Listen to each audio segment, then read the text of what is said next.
நான் இன்னைக்கு யோசுவாவை குறித்து இன்னைக்கு மாலையில் பேச போகிறேன். கரங்களை உயர்த்தி ஆமேன்னு சொல்லுங்க பார்க்கலாம்.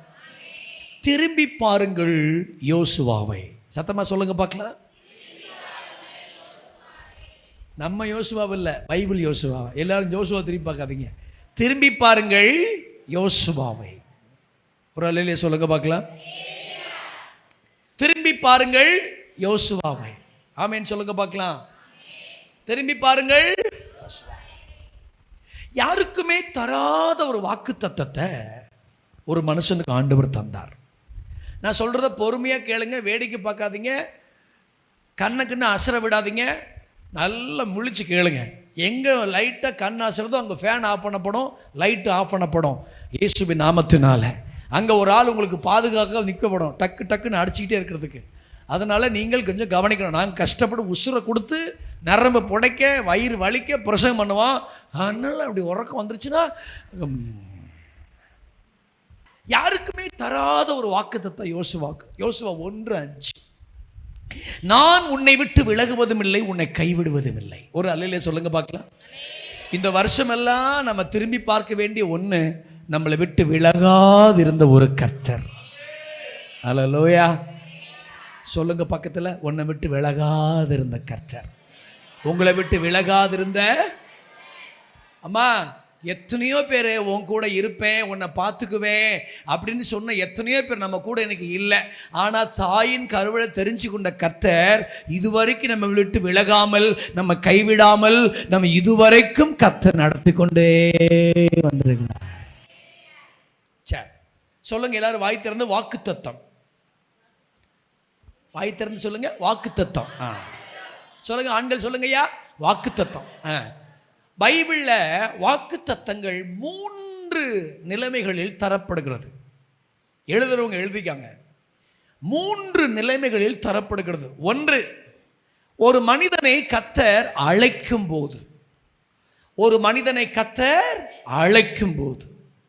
2வது, ஒரு மனிதனை கர்த்தர் தெரிந்து கொள்ளும் போது. ஒரு மனிதனை கர்த்தர் தெரிந்து கொள்ளும் போது. 3வது, ஒரு மனிதனை கர்த்தர் ஸ்திரப்படுத்தும் போது. ஆமேன் சொல்லுங்க பார்க்கலாம். மறுபடியும் சொல்றேன், மெதுவா சொல்றேன், எப்படியாவது உங்களுக்குள்ள வசனம் இறங்கினா போதும். ஒரு மனுஷனை 3 நிலைமைகளில் வாக்குத்தத்தங்கள் தரப்படுகிறது. 1, ஒரு மனிதனை கர்த்தர் அழைக்கும் போது. 2, ஒரு மனிதனை கர்த்தர் தெரிந்து கொள்ளும் போது. 3, கர்த்தர் ஒரு மனிதனை ஸ்திரப்படுத்தும் போது. ஆமேன் சொல்லுங்க பார்க்கலாம். அழைக்கும் போது. எரேமியா 1:5, உன்னை இந்த ஜாதிகளுக்கு தீர்க்கதரிசியாக அழைத்தேன். தெரிந்து கொள்ளும் போது அப்போஸ்தலர் 9:15, உன்னை புறஜாதிகளுக்கு அப்போஸ்தலனாக இருக்கும்படி நான் உன்னை தெரிந்து கொண்டேன். 3வது, ஸ்திரப்படுத்துவதற்கு, நான் உன்னை விட்டு விலகுவதும் இல்லை, உன்னை கைவிடுவதும் இல்லை. சத்தியம் புரிஞ்சவங்க ஆமேன்னு சொல்லுங்க பார்க்கலாம். அப்போ இந்த 3 நிலைமைகளில் வாக்குத்தத்தம் தரப்பட்டிருக்கிறது. இந்த யோசுவா 1:5 ஆண்டவர் ஒரு மனுஷனை ஸ்திரப்படுத்துகிறார். ஆமேன்னு சொல்லுங்க பார்க்கலாம். ஸ்திரப்படுத்துகிறார். ஸ்திரப்படுத்துவதற்காக அவனுக்கு சொல்லப்பட்ட ஒரு வாக்குத்தத்தம் தான், நான் உன்னை விட்டு விலகுவதும் இல்லை, உன்னை என்ன செய்கிறது இல்லை. ஆண்டவர் நம்மளை ஸ்திரப்படுத்துகிறார். திரும்பி பாருங்க, இந்த வருஷம் வரைக்கும் கர்த்தர் நம்மளை எத்தனையோ சோர்ந்து போன சமயத்தில் ஆண்டவர் நம்மளை ஸ்திரப்படுத்தி இருக்கிறார். ஆமேன்னு சொல்லுங்க பார்க்கலாம். ஆண்டவர் நம்மளை பலப்படுத்தி இருக்கிறார். வாழ்க்கையில் விரக்தி ஆகி போயிட்டோம், மன அழுத்தம் வந்துச்சு. ஆனால் அந்த சமயத்திலெல்லாம் கர்த்தர் நம்ம கைவிடாம தேவன் நம்மளை ஸ்திரப்படுத்தி கொண்டே வந்தார். ஒரு வாக்குத்தத்தம் கொடுக்கறதுக்கு காலகட்டம் இருக்குது. என்ன கட்டம் சொல்லுங்க, பின்னாடி உள்ளவங்க சொல்லுங்கம்மா, என்ன கட்டம்? காலகட்டம். இது என்ன காலகட்டம்? மலையின் காலகட்டம். ஆமாவா இல்லையா? சொல்லுங்க. இன்னைக்கு என்ன காலகட்டம்? சந்தையின் காலகட்டம். ஆமாவா இல்லையா? சந்தை போட்டாங்களா இல்லையா? சண்டை இல்லை, சந்தை போட்டாங்களே. இது என்ன காலகட்டம்? மலையின் காலகட்டம். இது என்ன காலகட்டம்? இரவு நேர காலகட்டம். அதே மாதிரி இந்த வாக்கு தத்தத்தை கொடுத்தாரு பார்த்தீங்களா யோசுவா 1:5. அப்போ இந்த வாக்கு தத்தத்தை தேவன் தரும்போது 3 வித காலகட்டத்தை மனதில் வச்சு யோசுவாவுக்கு ஆண்டவர் சொன்னார். அதை முதல்ல அந்த 3 வித காலகட்டத்தை முதல்ல சொல்கிறேன். அப்படி சொன்னாதான் அந்த வாக்கு தத்தத்தின் அருமை உங்களுக்கு புரியும். ஒரு அல்லேலூயா சொல்லுங்க பார்க்கலாம். முதல் காலகட்டம் நிறைய பேர் எழுதுறீங்க, உங்களெல்லாம் ஆண்டவர் ஆசீர்வதிப்பார். உண்மையிலேயே எழுதுகிறவர்கள் பாக்கியவான்கள். எழுதி வீட்டில் போய் திருப்பியெல்லாம் பார்ப்பீங்களே. சில பேர் பழமொழி சொன்னால் கூட எழுதுறாங்க. ஐயா, ஒய்யார கொண்டையாம் தாளம் பூவாம் உள்ளே இருக்குமாம் ஈரும் பேணுமாம்னு நான் ஒரு பழமொழி சொன்னேன். எப்படியா? ஒய்யார கொண்டையாம் தாளம் பூவாம் உள்ளே இருக்குமாம் ஈரும் பேணுமாம்னு ஒரு பழமொழி சொன்னேன். கொண்ட ஒய்யாரமாக இருக்கும், உள்ள பெரிய பிச்சிப்பூ மல்லிகைப்பூ கனகாம்பரம் ஒத்த ரோசாலாம் தொங்கும், கிளறி பாருங்க பேன் பூத்தா இருக்கும். அதை ஒரு பழமொழி ஒரு அம்மா மெனக்கட்டு ஒய்யார கொண்டையாம் தாளம்பூ அதை எழுதி என்ன செய்ய போதுன்னே தெரியல. சில பேர் எல்லாத்தையும் எழுதுவாங்க. ஆமேன்னு சொல்லுங்க பார்க்கலாம். அப்போ காலகட்டம் ரொம்ப, இதுதான் மெசேஜில் ரொம்ப முக்கியமான நடுப்பகுதி. ஒரு காலகட்டம்னு ஒன்று இருக்குது இல்லை? ஆமேன்னு சொல்லுங்க பார்க்கலாம். முதல் ஒரு காலகட்டம் மோசே ஆரோன் மிரியாம் இல்லாத காலகட்டம். யாரெல்லாம் இல்லை சொல்லுங்க. உங்களுக்கு பைபிள் தெரியலனா கூட நான் சொல்றத சொல்லுங்க, உங்களுக்கு பைபிள் தெரியும்.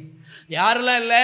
மோசே ஆரோன் மிரியாம் இல்லாத இருக்கிற ஒரு மோசே யாருன்னு கேட்டா ஜனங்களை விடுவிக்கிறவன். ஆரோன் யாருன்னு கேட்டா ஜனங்களை தேவனிடமாய் சேர்க்கிறவன். மிரியாம் யார் என்று கேட்டா பாட்டு பாடி தீர்க்க தரிசனம் சொல்லுகிறவள். இந்த 3 பேரோட சேர்ந்து தான் ஊழியத்தை ஆரம்பிக்கிறார். கொஞ்சம் யோசிச்சு பாருங்க. நீங்க நேசிக்கிற ஒரு ஆட்கள் உங்களை விட்டு போயிட்டு உங்க மனசு எப்படி இருக்கும்? அதிகமா நீங்க நேசிக்கிறது யார? கேளுங்க பக்கத்தில், நீ யாரை ரொம்ப நேசிக்கிற சொல்லுங்க, எதையாவது சொல்லுங்க. ஐயா, நீங்க ரொம்ப அதிகம் யாரையா நேசிக்கிறீங்க? மனைவி. அடாடா கைத்தட்டுங்க. அவர் அட கிளப்பிட்டாரே, இந்த கிளப்பிட்டார ஐயா. யார? மனைவிய. நான் மனைவின்னு சொல்லிட்டீங்களே. சே, ரொம்ப அருமையான பதில். நான் அதை எதிர்பார்க்கவே இல்லை. ஆவேன்னு சொல்லுங்க பார்க்கலாம். ரொம்ப அதிகமாக நேசிக்கிறது யாரு? மனைவி. ஒரு அல்லேலூயா சொல்லுங்க பார்க்கலாம். சில பேருக்கு பிள்ளைகள் இல்லையா, சில பேருக்கு உடன் பிறந்தவர்கள், சில பேருக்கு அப்பா அம்மா, சிலருக்கு யாருக்கு? அப்பா அம்மா. அப்படி ஏதாவது ரொம்ப அதிகமாக நேசிக்கிறப்பாங்க. இப்போ எல்லாரும் ரொம்ப நேசிக்கிறத ஒரு மனைவி மாதிரி ரொம்ப உபயோகமாக இருக்கிறவங்க, நமக்கு நல்ல உபயோகமாக இருக்கிறவங்க, நம்ம கூட பயணிக்கிறவங்க 3 பேர் இல்லை அப்படின்னா மனசுக்குள்ள எப்படி இருக்கும்? மோசே இல்லையே, மிரியாம் இல்லையே, ஆரோன் இல்லையே, மோசே இல்லையே, மிரியாம் இல்லையே, ஆரோன் இல்லையே, மோசே இல்லையே, மிரியாம் இல்லையே, ஆரோன் இல்லையே அப்படின்னு நினச்சிட்டு இருக்கும்போது கர்த்தர் யோசுவா பார்த்து சொன்னார், மோசே இல்லைனா என்ன, மிரியாம் இல்லைனா என்ன, ஆரோன் இல்லைனா என்ன, நான் உன்னை விட்டு விலகுவதும் இல்லை, உன்னை கைவிடுவதும் இல்லை. ஐயோ, இவங்க இருந்திருந்தா நல்லா இருக்குமே, இவங்க இருந்தால் நம்மளை பார்த்துக்குவாங்களே, இவங்க இருந்தால் அப்படி நினைக்காதீங்க. அவங்க இல்லைனாலும் நம்மளை விட்டு விலகாதிருக்கிற ஒரு தெய்வம் நம்ம கூட என்னைக்கும் இருக்கிறார். நீங்கள் எல்லாம் நல்லா புரிஞ்சுக்கிடணும். மனிதர்கள் நிரந்தரமானவர்கள் அல்ல. ஆமேன்னு சொல்லுங்க பார்க்கலாம். அது மனைவியானாலும் சரி, கணவனாலும் சரி, பிள்ளையானாலும் சரி, உறவானாலும் சரி, பாஸ்டரானாலும் சரி, யாரானாலும் சரி, மனிதர்கள் நிரந்தரம் இல்லை, நிரந்தரமே கிடையாது. மனிதனும் மனித வாக்குறுதிகளும் என்னைக்கும் நிரந்தரமானவைகள் அல்ல. இருக்கும்போது பழகி கொள்ளலாம், அவ்வளோதான். எல்லாருமே இந்த உலகத்தை விட்டு போகிறவங்க தான். என்னைக்கு நமக்கு நேரம் காலம் வருமா தெரியாது, வரும்போது போயிட்டே இருக்க வேண்டியதுதான். எல்லாரும் ஒரு காலத்தில் நம்ம போயிடுவோம். ஆமேன்னு சொல்லுங்க பார்க்கலாம். 2வது ஒரு காலகட்டம் வாக்குத்தத்த பூமியை சேராத ஒரு காலகட்டம். அது என்ன காலகட்டம் சொல்லுங்க? வாக்குத்தத்த பூமியை சேராத காலகட்டம். மோசேயை கர்த்தர் வச்சு அழைத்து அந்த ஜனங்களை பாலும் தேனும் ஓடுகிற கானான் தேசத்துக்கு அவங்கள அழைச்சிட்டு போகிறதுக்கு தான் கர்த்தர் அவங்கள அழைச்சார். ஆனால் கொண்டு போய் சேர்க்கவே இல்லை, மோசேயும் போகலை. ஸோ ஒரு வேளை பாதியில் நின்றுச்சுன்னா மனசு கஷ்டமாக இருக்குமா இருக்காதா? வீடு கட்டிகிட்டே இருக்கிறீங்க, நல்லா கஷ்டப்பட்டுட்டு லிண்டல் வரைக்கும் வந்துருச்சு, சென்ட்ரிங்கே போடாமல் இருந்தால் எவ்வளோ கஷ்டமாக இருக்கும், திறந்த வானமாக இருக்கும். இப்போ இதை முடிக்கிறதுக்கு ஏதாவது ஒரு நல்ல காரியங்களை செய்கிறதுக்கு முன்னாடி வீட்டில் துர்மரணங்கள் ஏதாவது ஏற்பட்டால் மனசு எவ்வளோ கஷ்டமாக இருக்கும். அந்த மாதிரி எங்கே போய் சேர வேண்டுமோ அங்கே போய் சேரவே இல்லை. அப்போ போய் சேர முடியாது இருக்கிற அந்த காலகட்டத்தில் அவனுக்கு ஒரு கேள்வி, ஐயோ வாக்குத்தத்த பூமிக்கு நம்ம போய் சேர முடியலையே அப்படின்னு இருக்கும்போது கர்த்தர் சொன்னார், பயப்படாத, இந்த வாக்குத்தத்த பூமியை நான் கொண்டு போய் சேர்ப்பேன். நான் உன்னை விட்டு விலகுவதும் இல்லை, உன்னை கைவிடுவதும் இல்லை. சில காரியங்கள்லாம் பாதியில் நின்று நினைக்காதீங்க. இதுக்கப்புறம் யாரும் நினைக்காதீங்க. அழைத்தவர் உண்மை உள்ளவர், ஏற்படுத்தின உண்மை உள்ளவர், தெரிந்து கொள்ள உண்மை உள்ளவர். யாரையாவது வச்சு செய்ய வேண்டியதை ஆண்டவர் நிச்சயம் செய்து விடுவார். அல்லேலூயா. மூணாவது ஒரு காலகட்டம், முரட்டாட்டமும் முறுமுறுப்பும் உள்ளுகிற ஜனங்களின் காலகட்டம். அது யார் இந்த ஜனங்க? யாரு? முரட்டாட்டம். ரெண்டாவது யாரு? முறுமுறுப்பு. சத்தமாக சொல்லுங்க, என்னது? முரட்டாட்டம், முறுமுறுப்பு. முரட்டாட்டம் என்றால் என்ன? பதில் உங்களுக்கு நிறைய பதில். கிராமத்துக்காரங்களுக்கு மாதிரி பதில் வேற யார்ட்டையுமே இருக்காது. சரிம்மா உங்களுக்கு? கிராமத்துக்காரங்க பார்க்க ஒரு மாதிரி இருப்பாங்க, பதில் ஏராளமாக வச்சிருப்பாங்க. 3 பொம்பளை பிள்ளை ஒருத்தர் வச்சிருக்கிறாரு. அதுக்கு அந்த கிராமத்தில் ஊழி செய்கிற பாஸ்ட் பேர் வச்சுருக்காருங்க, நீதிமொழி, கனிமொழி, தேன்மொழி. எப்படி? மொழியிலேயே வருது. நீதிமொழி, கனிமொழி. எங்களை குணத்தை வச்சுருந்தா வச்சுக்கோங்களேன், ஃபீஃபா, ஃபேஃபா, ஷேஃபான்னு வச்சுருப்பான். ஆனால் அவர் அழகாக வச்சுருக்காரு, நீதிமொழி, கனிமொழி. எப்படி அவருக்கு அவ்வளோ ஞானம் வந்துச்சுன்னே தெரியல. கிராமத்துக்காரங்களுக்கு அவ்வளோ தூரம் நல்ல ஞானம் இருக்கும். உங்களை நீங்கள் மட்டமாக என்னாதீங்க. அவன் சொல்லுங்க பார்க்கலாம். நான் ஒரு கிராமத்தில் இப்படி தான் சின்ன பசங்க உட்காந்துக்கு சொன்னேன், ஒழுங்கா சபைக்கு வராதவங்க, ஒழுங்கா மனம் திரும்பாதவங்களுக்கு சுடுதண்ணியில் ஞானசானம் கொடுக்கணும்னு சொன்னேன். எதில் ஞானசானம் கொடுக்கணும்? சுடுதண்ணியில் ஞானசானம் கொடுக்கணும்னு சொன்னேன். அந்த சின்ன பையன் ஒருத்தர் சொன்னால், நீங்களும் இறங்கணும் இல்லை பாஸ்டர் அப்படின்ட்டான். அவ்வளோ விவரமான ஆளுங்க தெரியுமா? நீங்கள் பெற்றது தான் விவரமானது. என்ன சொல்லிட்டா? நீங்களும். நான் இப்படி யோசிக்கவே இல்லை. நம்மளை விட விவரமாக யோசிக்கிறவங்க கீழே உட்காந்துருக்குறாங்க. ஆமீன் சொல்லுங்க பார்க்கலாம். நீங்களும் இறங்கணும் இல்லை பாஸ்டர்? நீங்கள் எப்படி இறங்காமையா போயிடுவீங்க? நீங்களும் இறங்கணும்ல. அப்போ முரட்டாட்டம் என்றால் என்ன? முரட்டாட்டம் என்றால் முரட்டாட்டம். முரட்டாட்டம் என்ன தெரியுமா? கீழ்ப்படியவே மாட்டேன், செஞ்சதையே திரும்ப செய்வேன், என்ன சொன்னாலும் எந்திரிச்சு போயிட்டே தான் இருப்பேன் அப்படின்னு சொல்கிற அந்த முரட்டாட்டம் உள்ள ஜனங்க. முறுமுறுக்கிற ஜனங்க என்ன செஞ்சாலும் முறுமுறுக்கும். வண்டி எங்கள் வீட்டுக்கு நேராக வராதா, அங்கேயே நிற்கிது, ஏன் கொஞ்சம் தூரம் நடந்து வர மாட்டேன். என்ன நீங்கள் உதவி செஞ்சாலும் என்ன செய்வாங்க? முறுமுறுத்துக்கிட்டே இருப்பாங்க. 350 பேர் கூடி வர ஒரு சபை. நான் ஆனிவர்சரி பேச போயிருக்கேன். ஒரு குடும்பம் நடந்து போயிட்டு இருக்குது, சர்ச்சே சாப்பிட போகுது. அது சாயங்காலம் கூட்டத்துக்கு வரும்போது சொல்கிறாரு, ஒரு குடும்பம் போயிடுச்சு, ஏன் பாஸ்ன்னு கேட்குறேன். அதை நான் போய் சாப்பிட்டு போங்கன்னு சொல்லலையா? என்ன சொல்லலையா? ஏமா 350 பேர் வரவங்களும் சர்ச்சிலேருந்து அறிவு கொடுத்தாச்சு, சபையில் எல்லாத்துக்கும் ஆகாரம் ஆயத்தமாக இருக்கிறது, எல்லோரும் உணவருந்தி விட்டு போங்கன்னு சொல்லியாச்சு. போய் தட்டை தூக்கிட்டு போக வேண்டியது தானே. இப்போ 350 பேர்ட்டு பாஸ்ட் போய் சாப்பிட்டு போங்க, சாப்பிட்டு போங்க, சாப்பிட்டு போங்க, சாப்பிட்டு போங்க, சாப்பிட்டு போங்க, சாப்பிட்டு போங்க, சாப்பிட்டு போனேன். நாங்கள் பாஸ்டா லூஸா சொல்லுங்கள்? சாப்பிட்டு போங்க, சாப்பிட்டு போங்க, சாப்பிட்டு போங்க, சாப்பிட்டு போங்க, சாப்பிட்டு போங்க, சாப்பிட்டு போங்க, சாப்பிட்டு போங்க. நாங்களாம் கல்யாணத்துக்கு போனோம் அப்படின்னா அவங்க பொண்ணு மாப்பிள்ளை பார்த்துட்டு, அந்த தகப்பன் தாயை பார்த்துட்டு, அவங்க சாப்பிட்டு போங்கன்னு சொல்லலைனாலும் நாங்கள் சாப்பிட்டு வந்துடுவோம். ஏன்னா கல்யாணத்துக்கு போனது எதுக்கு தான்? நீங்கள் என்ன பெருசாக வாழ்த்தவா போகிறீங்க? இந்த பிள்ளை வாழ்ந்திருப்பாளாக. கீழே உட்காந்து சொல்லுவான், பையன் சுமாராக இருக்கான், பிள்ளை பரவாயில்ல. உன்னை யாரும் கேட்டாங்களா? அவனுக்கே பிடிச்சிருச்சு, நீ வேலையை பார்த்துட்டு போக வேண்டியது தானே. பையன் சுமாராக இருக்கான், பொம்பளை பிள்ளை தான், நல்லா இருக்கு. உன்னை யாரும் கேட்டாங்களா? நாங்கள் அப்படி தான் நாங்கள் நினச்சிக்குவோம். நம்ம யாரையும் வேதனைப்படுத்தவே கூடாது. சில எதுக்கு எடுத்தாலும் முறுமுறுப்பாங்க, பார்த்துருக்கீங்களா? ஆமாவா இல்லையா? சின்ன சின்ன விஷயத்தை கூட முறுமுறுப்பாங்க. 1000 ரூபா நாங்கள் ஸ்டாலினை கேட்டோமா, வாங்காமையா இருக்க? ஃப்ரீ பஸ் நாங்கள் கேட்டோமா, ஏறாமையா இருக்க? ஆமேன்னு சொல்லுங்க பார்க்கலாம். 100 நாள் வேலையை கேட்டோமா, போகாமையா இருக்க? என்ன செஞ்சாலும் என்ன சொன்னாலும் இது நமக்கு இன்னைக்கு வந்த சரக்கு இல்லை, இது நம்ம முற்பிதாக்கிலிருந்து வந்த சரக்கு, அங்க இருந்த சரக்கு. அந்த சரக்கு எப்போ ஒளியும்னா ஞானஸ்நானத்தில் தான் ஒளியும். அதுலேயே ஒளியலன்னா கஷ்டம். அவன் பார்த்தான் பாருங்க, 7 வித இடைஞ்சல்களை செய்தார்கள் இஸ்ரவேல் ஜனங்கள். முறுமுறுத்து, வாதாடி, சண்டை போட்டு, தலைவனை ஏற்படுத்தி. ஆமீன் சொல்லுங்க பார்க்கலாம்.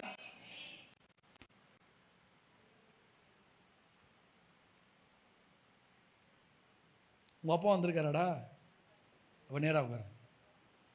உங்கள் அம்மா டிஸ்டர்ப் பண்ணாமல் உட்காரு. முறுமுறுத்து, வாதாடி, சண்டை பண்ணி, பிரச்சனை பண்ணி, எகிப்துக்கு போவோன்னு சொல்லி, சாப்பாடு வேணும்னு சொல்லி என்னெல்லாம் செய்யணுமோ அவ்வளவு போராட்டங்களை செஞ்சாங்க. இந்த முரட்டாட்டமான ஜனங்களை பார்த்து தான் யோசுவா யோசிக்கணும், ஐயோ இந்த ஜனங்களை வச்சு நடத்துறது எவ்வளோ பெரிய கஷ்டம். 5 வகை ஊழியத்தில் மிக கஷ்டமான ஒரு ஊழியம் சபை ஊழியம். இன்னும் பேச மாட்டேங்கிறீங்க. சர்ச்சு மினிஸ்ட்ரி சாதாரண ஊழியம் நினச்சிருக்கீங்களா ஐயா? நான் போன முறை இங்கே வந்திருக்கும்போது சொன்னோன்னா எனக்கு ஞாபகம் இல்லை. ஒரு பாஸ்டரு ஒரு தம்பி வாலிபையனை கூப்பிட்டார், இங்கே வா தம்பி, நம்ம சர்ச்சில் எவ்வளோ ஆண்கள் இருக்காங்கன்னு கேட்டார். அவன் நல்லா எண்ணிட்டு யோசிச்சுட்டு, பாஸ்டர் ஒரு 85 பேர் தேருவாங்க. ஓஹோ, வாலிபர்கள் ஆண்கள்? ஆமாம் பாஸ்டர். சரி, நமக்கு டிசம்பர் மாதம் நமக்கு ஆண்டு விழா வருது. எல்லாத்துக்கும் ஆண்களுக்கு ஒரு சட்டை யூனிஃபார்மாக போட்டுருவோம்டா. யூனிஃபார்மாக போட்டு பிளாக் பேண்ட்ரா சட்டை ஒன்று 700 ரூபாய் 800 ரூபாய்க்கு ஒரு ஃபிக்சர் பண்ணுறேன். இந்த வாரம் சர்ச்சில் அறிவிப்பு கொடுத்துரும். 85 பேரும் எழுதிட்டு வசூல் பண்ணிடு. ஒரு 2 மாதத்தில் எடுத்துக்கா, நம்ம கொண்டு போய் கொடுத்துடலாம் அப்படின்னு சொல்லிட்டு அவன் ரொம்ப சந்தோஷம். 85 பேரை எழுதிட்டு, சனிக்கிழமை ராத்திரிலாம் எழுதிட்டு, ஞாயிற்றுக்கிழமை வந்துட்டு எழுதிட்டேன் பாஸ்டர், மேலே வா தம்பி, ஸோ அண்ட் ஸோ இவருக்கு நீங்கள் 700 ரூபாய்க்கு மாணிக்க பணங்களை கொடுத்துருங்க, 2 தவணையும் கூட கொடுக்கலாம், நம்ம எல்லாம் யூனிஃபார்ம் சட்டை எடுக்க போகிறோம், ஆண்டு விழாலாம் சந்தோஷமாக இருக்க போகிறோம் அப்படின்னு சொல்லிட்டார். இந்த பையன் அன்னைக்கு சாயங்காலமே கிளம்பிட்டான். எங்கே? வசூலுக்கு கிளம்பி முதல் ஒரு வீட்டுக்கு போனான். அந்த யூனிஃபார்முக்கு வந்திருக்கிறேன் அப்படின்னு ஒருத்தர் கேட்டார், யூனிஃபார்ம் போட்டால் தான் கர்த்தர் வருவாரா இல்லை வரமாட்டாரா? 2வது வீட்டுக்கு போனான், உங்ககிட்டலாம் நான் காசு கொடுக்க மாட்டேன். 3வது வீட்டுக்கு போனான், எனக்கு தோணாதான் நான் தருவேன், இப்போதைக்கு காசு இல்லை. அந்தான்னு ஒரு 10 பேர் தேறிட்டாங்க, கூட்டிகிட்டு மதுரைக்கு போயிட்டேன் ஷேட் கடைக்கு. கலர் செலெக்ஷன் பண்ணுறாங்க. ஒருத்தர் என்கிட்ட இந்த கலர் இருக்குது, இன்னொருத்தர் என் பொண்டாட்டி ஏற்கனவே இதில் 2 ஷர்ட் எனக்கு எடுத்து கொடுத்துட்டா, இன்னொருத்தர் எனக்கு இந்த கலர் ஆகவே ஆகாது, இன்னொருத்தன் ஐயோ இதுவா அச்சா எரிச்சிக்கிட்டு இருக்கோம். அவன் பார்த்தா ரைட் எல்லாம் கிளம்பலாம், எங்கே ஊருக்கு போகலாம், ஊருக்கா அடுக்கல ஊருக்கு போகலாம் வாங்க. ஊருக்கு கிளம்பிட்டான். ராத்திரி 1 மணிக்கு வந்து அந்த ஊரில் இறங்குறாங்க. நீங்கள் எல்லாம் போங்க. நீ எங்கே போகிற? நான் பாஸ்டரை போய் பார்த்துட்டு வரேன். ராத்திரி 1 மணிக்குடா, இந்த நேரத்தில் தான் அவரை போய் பார்க்கணும். நேராக 1 மணிக்கு போனால், என்னடா இந்நேரத்தில் வந்திருக்கேன், தயவு செஞ்சு கதவை திறங்க. நோட்டை கொடுத்தான். நான் தயவு செஞ்சு இந்த சமாச்சாரத்துக்கு என்னை விட்டுருங்க, ஒரு சட்டை எடுத்து தர முடியல என்னால், இதுகளை வச்சு எப்படி நீங்கள் மேய்க்கிறீங்கன்னு சொல்லி கேட்டான். அவன் சொல்லிட்டு சொன்னான், நான் கூட உங்களை திட்டியிருக்கேன், இனிமேல் உங்களை சத்தியமாக திட்ட மாட்டேன் பாஸ்டர். போய் வீட்டில் கால் வச்சோன்னே ஒருத்தன் கேட்டான், யூனிஃபார்ம் போட்டால் தான் கர்த்தர் வருவாரா? உங்ககிட்டலாம் நான் காசு கொடுக்க மாட்டேன், நீங்கள் தான் சர்ச்சிலேருந்து அறிவிப்பு கொடுத்துட்டீங்க, உங்ககிட்டலாம் என்ன செய்ய மாட்டேன், தரமாட்டேன். சத்தியமாக பாஸ்டர் உங்களெல்லாம் நான் கோடி கும்பிடு செஞ்சிடணும். எப்படித்தான் இதுகளை வச்சு மேய்க்கிறீங்களோ? இது ஒரு சின்ன சாம்பிள் தான். இதை விட 1000 மடங்கு பல்ப் உள்ளவங்க தான் யாருன்னு கேட்டால் இஸ்ரவேல் ஜனங்க. அதை பார்த்துட்டு நினைக்கிறேன், ஐயையோ இதுகளுக்கு மட்டும் நம்மளால் ஊழியம் செய்யவே, அத்தடி இதுகளுக்கு நம்ம ஊழியம் செய்யவே முடியாதுன்னு நினைக்கும் போது தான் கதை சொன்னார். ஏன் நீ பயப்படுற? நான் சொல்கிற சத்தியத்தை எனக்கு ராத்திரி மனசில் பதியணும்.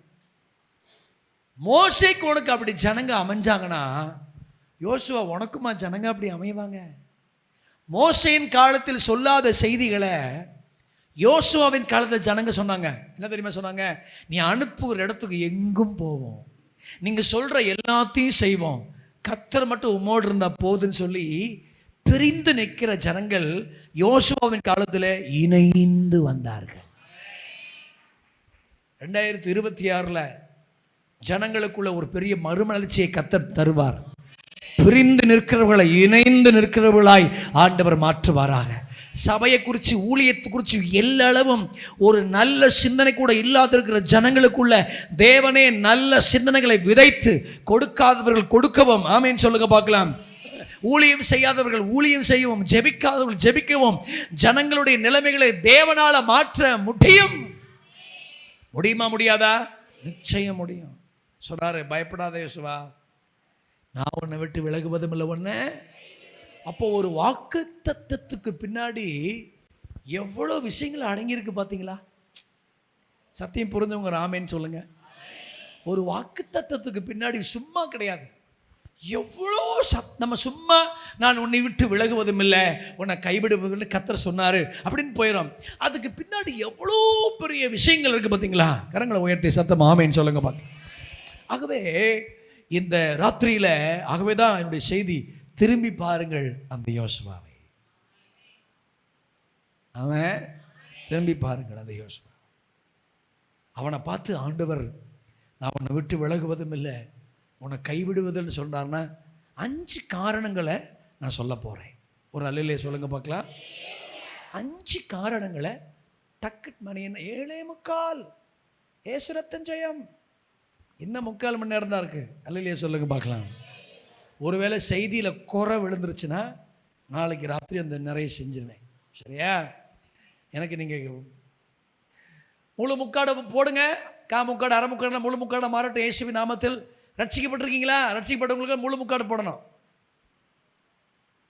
ஏமா முக்காடு கீழேருந்து விழுந்தா தெரியணும், ஆமாம் தெரியணும், முக்காடு போடணும். அதுக்கு தான் அழகா ஸ்கார்ஃபை வாங்கி அழகாக லைட்டாக கட்டணும். ஒரு ஊருக்கு போயிருந்தேன், இறுக்கி கட்டி இப்படி உட்காந்துருந்தாங்க. அதனால் நல்ல முக்காடு வந்து சபையின் அழகு. ஆமென், சபையின் அழகு. இங்கே பாருங்கள், பைபிள் காலேஜுக்கு போனீங்கன்னா முதல்ல ஒரு 2 நாள் ஓரியன்டேஷன் கிளாஸ் ஒன்று நடக்கும். அதில் ஒன்று எப்படி சாப்பிடணும், எப்படி பார்க்கணும், எப்படி நடக்கணும், அரக்கை சட்டை போட்டால் அரக்கை பனின் போடணும். ஆமீன் சொல்லுங்கள் பார்க்கலாம். முதல்ல பைபிள் சொல்லி தர மாட்டாங்க, முதல்ல ஒழுக்கத்தை தான் சொல்லி கொடுப்பாங்க.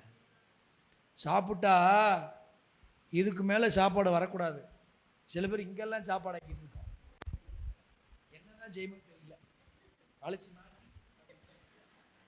சாப்பிட்டா எதுக்கு மேலே இருக்கிறது? இதுக்கு இந்த நாள் தான் பிணைஞ்சி அப்படி தான் சாப்பிடணும். சொல்ல உருண்டு ரொம்ப பெருசு பிடிக்கும், என்னதான் செய்ய போதே தெரியல. அப்படியெல்லாம் முதல்ல ஒழுக்கங்கள். சபை என்பது சத்திரம் கிடையாது, சபை என்பது ஒழுக்கம் நிறைந்த ஸ்தலம். முகத்தை சந்தோஷமாக வச்சுட்டு வசனம் கேட்கணும். நீங்கள் 1000 பிரச்சனைகளை வீட்டில் சந்திச்சுட்டு வரலாம், கசப்புகளோடு இருக்கலாம், ஆனால் செய்தின்னு ஒன்று கேட்கும்போது உங்கள் முகத்தில் ஒரு மலர்ச்சி இருந்துக்கிட்டே இருக்கும். ஆமேன்னு சொல்லுங்க. இறுக்கமாக உட்காந்துடக்கூடாது, ஃப்ரீ ஆட்டோட சமூகத்தில் ஃப்ரீயாக. மலை பிரசங்கத்துக்குள்ள ஜனங்க எப்படி உட்காந்துருப்பான்னு நினைக்கிறீங்க? அது பாட்டுக்கு அவ்வளோ பேரும் 5000, புருஷர் மட்டும் 5000 பேர். அப்போ சின்ன பிள்ளைங்க பெண்கள்லாம் எவ்வளோ பேர் இருப்பாங்க? அவ்வளோ பேரும் அழகா சத்தியத்தை உட்காந்து மலைக்கு மேலே 3 நாள் கேட்டான். என்ன ஆச்சரியம், 3 நாள் கேட்குறான் மலைக்கு மேலே உட்காந்து சத்தியத்தை.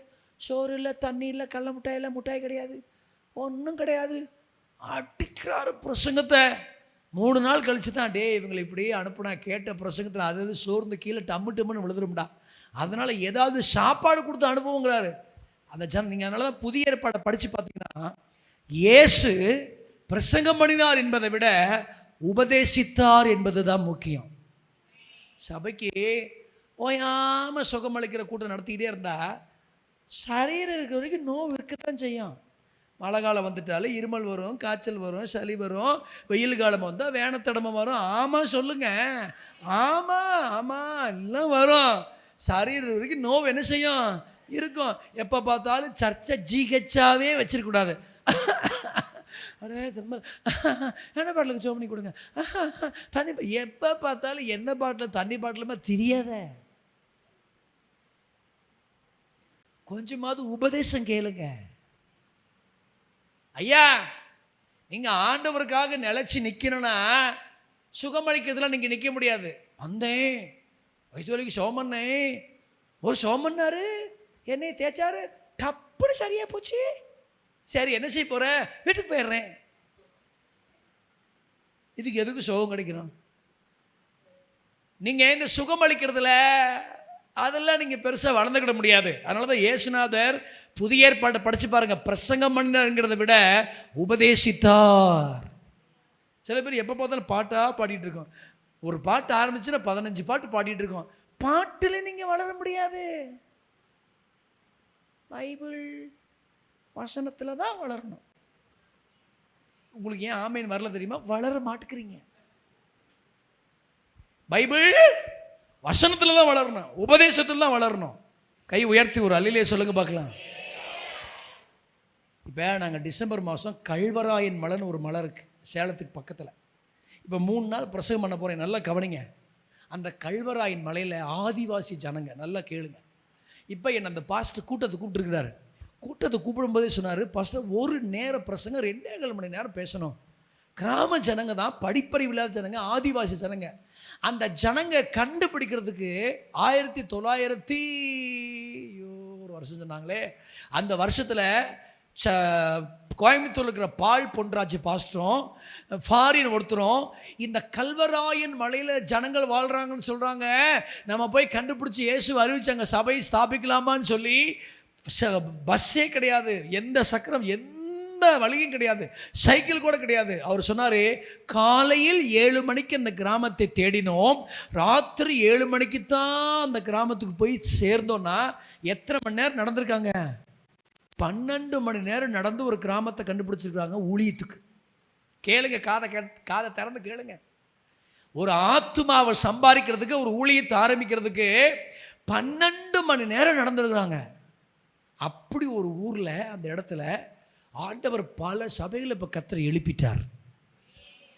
எல்லாம் படிப்பு இல்லாதவங்க தான். ஆனால் அந்த ஜனங்களை எல்லாத்தையுமே அந்த ஊழியக்காரரு வசனத்திலேயே வளர்த்துருக்கிறாரு. அதனால பின்மாற்றம் இல்லை. வாழ்க்கையில் இழப்பு வந்தாலும் தைரியமா கர்த்தருக்காக நிக்குது. ஆமீன் சொல்லுங்க பார்க்கலாம். அதனால தான் சபைக்கு சொல்றேன், சூரான சபைக்கு சொல்றேன், 2026 உபதேசத்தில் வளரணும். கையை உயர்த்தி ஆமீன் சொல்லுங்க பார்க்கலாம். நம்ம உபதேசம் பண்ணால் உறக்கம் வந்துடுது. உபதேசம் பண்ணால் உறக்கம் வந்துடுது. உபதேசத்தை கேட்டாதான் அதில் உங்களுக்கு மனதுக்கு ஆரோக்கியம். ஆமீன் சொல்லுங்க பார்க்கலாம். நம்ம நாளைக்கு உபதேசம் தான் கேட்க போகிறோம், இன்னைக்கு உபதேசம் தான் கேட்க போகிறோம். தேவனுடைய வார்த்தையை கேட்டோம்னா நிச்சயம் நம்மளுடைய வாழ்க்கை என்ன செய்ய மாறும்? பிரதர், உங்கள் வாழ்க்கை மாறணும்னா வசனம் என்கிற மருந்து உங்கள் சரீரத்துக்கு தேவை. உங்கள் சிந்தை மாறணும்னா வசனம் என்கிற மருந்து உங்கள் சிந்தைக்கு தேவை. உங்கள் ஜீவியம் மாறணும்னா வசனம் என்கிற மருந்தை டெய்லி சாப்பிட்டாதான் இருக்கிற சீக்காளி நோக்காளி எல்லா வியாதியும் மாறும். கடைசி வரைக்கும் நோய்க்காக ஜெபம் பண்ணுங்க, பேய்க்காக ஜெபம் பண்ணுங்க, அதுக்காக ஜெபம் பண்ணுங்க, இதுக்கு இப்படியே இருந்தீங்கன்னா பல வருஷமாக குழந்தை பாக்கி இல்லாதவங்க சபையில் இருக்கிறாங்க. அவங்களுக்கு குழந்தை இல்லைன்னா கூட எப்படி கர்த்தருக்காக நிற்கிறாங்கன்னு கேட்டால் வசனத்தில் வளர்ந்துருக்கிறாங்க. ஆமீன் சொல்லுங்க பார்க்கலாம். பல கடைசி வரைக்கும் புருஷனோட பொண்டாட்டியோட நிறைய பேருக்கு போராட்டம், மனைவியோட போராட்டம், வீட்டுக்காரரோட போராட்டம், பிள்ளைகளோட போராட்டம், சொந்த பந்தங்களோட போராட்டம். ஆனாலும் ஏன் ஆண்டவருக்காக நிற்கிறாங்கன்னு கேட்டால் அவங்க வசனத்தில் வளர்ந்தவர்கள். தேவனுடைய வார்த்தையில் ஒரு தேவனுடைய பிள்ளை வளர்ந்துருச்சுன்னா தனிப்பட்ட வாழ்க்கையில் பெரும் சூறாவளியே வீசினாலும் அவர்களால் அசைக்கப்பட மாட்டார்கள். காரணம், அவர்கள் கர்த்தருக்குள்ளே வளர்ந்தவர்கள். சூறான சபையில் ஆண்டவர் நம்ம உபதேசம் கேட்க முடியல, கொட்டாய் வருது, மண்டையை சொல்லிடும், எந்திரிச்சு போகிறோம், ஆங்குறோம், ஊங்குறோம். சில பேர்லாம் கீழே அப்படி விழுந்துருவாங்க போல, இது அப்படி இருக்குது. ஆனால் உபதேசம் கேட்டால் தான் நீங்கள் உங்கள் வாழ்க்கையில் உயர முடியுமே இயேசுவின் நாமத்தினால். அல்லேலூயா. அப்போ நான் உன்னை விட்டு விலகுவதும் இல்லை, உன்னை 5 காரணங்களில் முதல் காரணம் 1. வாசிக்கலாமா ஒருத்தர் வசனத்தை? யாத்ராகமத்தின் புஸ்தகம் எடுங்க பார்க்கலாம். 33 அதிகாரம் எடுத்துட்டீங்களா? 11வது வசனத்தின் கீழ் பகுதி வாசிங்க. கீழே வந்துருங்க. என்ன கீழே? அதுதான். யோசுவா என்னும் அவனுடைய வாலிபன். சொல்லுங்க அந்த வார்த்தையை. ஆசரிப்பு கூடாரத்தை விட்டு என்ன எப்படி இருந்தான்? பிரியாதிருந்தான். இந்த நல்ல வார்த்தைக்காக ஸ்தோத்திரம். நம்பர் 1, தேவனோடு பழகும் யோசுவா. யாரோட பழகும் யோசுவா? தேவனோடு பழகும் யோசுவா. அந்த உங்களுக்கு பைபிளில் கோடு போடுற பழக்கம் இருந்தால் இப்படி போடுங்க. பிரியாதிருந்தான். என்ன செய்யாதிருந்தான்? பிரியாதிருந்தான். வயசு வாலிப வயசு. வயசு முதிர் வயசு இல்லை, வயசு வாலிப வயசு. இந்த வாலிப வயசுல அவன் நேரங்களை எங்க செலவழிச்சிருக்கான் பாருங்க. தேவனுடைய நாமத்துக்கு மகிமையா சொல்றேன். ஒருவன் வாலிப காலத்தை எங்க செலவழிக்கிறானோ அதை வச்சுதான் அவனுக்கு எதிர்காலத்தையே கர்த்தர் டிசைட் பண்றார். கர்த்தருக்கு ஸ்தோத்திரம் உண்டாகட்டும். மோசேக்கு 2 பசங்க, ஒன்று கெர்சோம், இன்னொன்று எலெயாசார். கெர்சோம், எலெயாசார். இந்த 2 பசங்களும் ஒரு நாள் ஆசரிப்பு கூடாரத்துக்கு வந்ததே இல்லை. ஆனால் ஒரு நூனின் குமாரனா இருக்கிற இந்த யோசுவா ஆசரிப்பு கூடாரத்தை விட்டு பிரியாது இருந்தான். சரி, முதல்ல நான் சொல்கிறேன் ஆசரிப்பு கூடாரம்னா என்னன்னு கேட்டால் சிம்பிளாக உங்களுக்கு பதில் சொல்கிறேன். தேவனும் மனிதனும் சந்திக்கும் இடம். என்னது?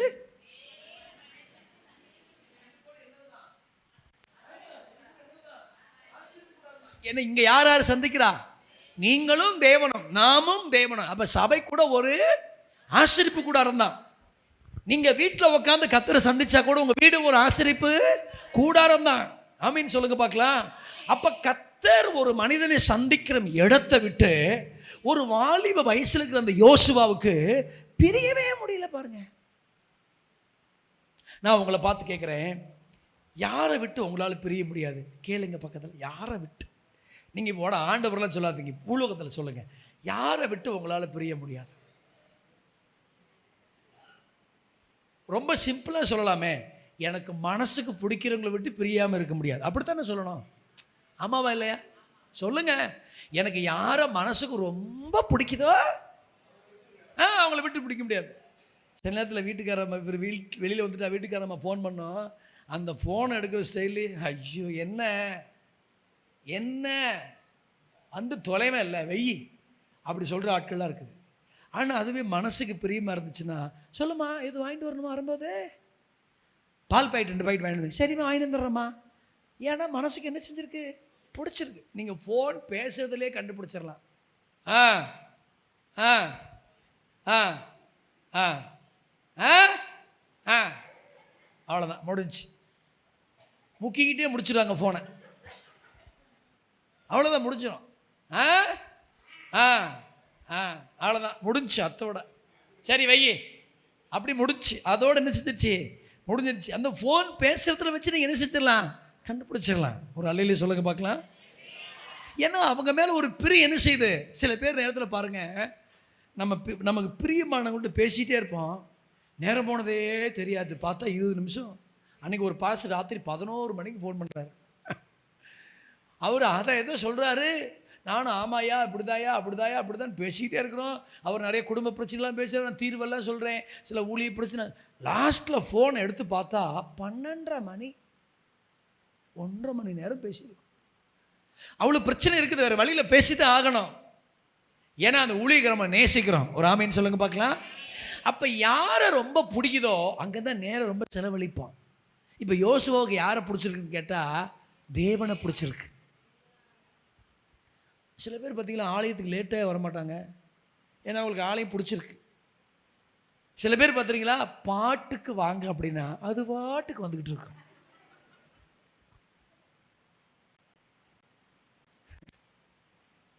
ஏம்மா பாட்டுக்கே வேணாம், அது பாட்டுக்கு. சிலருக்கு அபிஷேகமே ஸ்பீடே அந்த கேட்டுக்கிட்டு வந்ததுக்கு ஸ்பீடே கிச்சு கிச்சு கிச்சு கிச்சு கிச்சு கிச்சு கிச்சு கிச்சு கிச்சு அது வரைக்கும் மெதுவாக, ஆமாம் இப்போ தான் பஸ்ஸை விட்டு இந்த சரிசிக்கு போயிட்டு இருக்கேன், சரிசிக்கு போயிட்டு சரிசி மதிய முடியும் வச்சு இந்த பாடசாலை கிடைச்சி வச்சா முடியும். அப்போ தான் அதுக்கு என்ன வருது?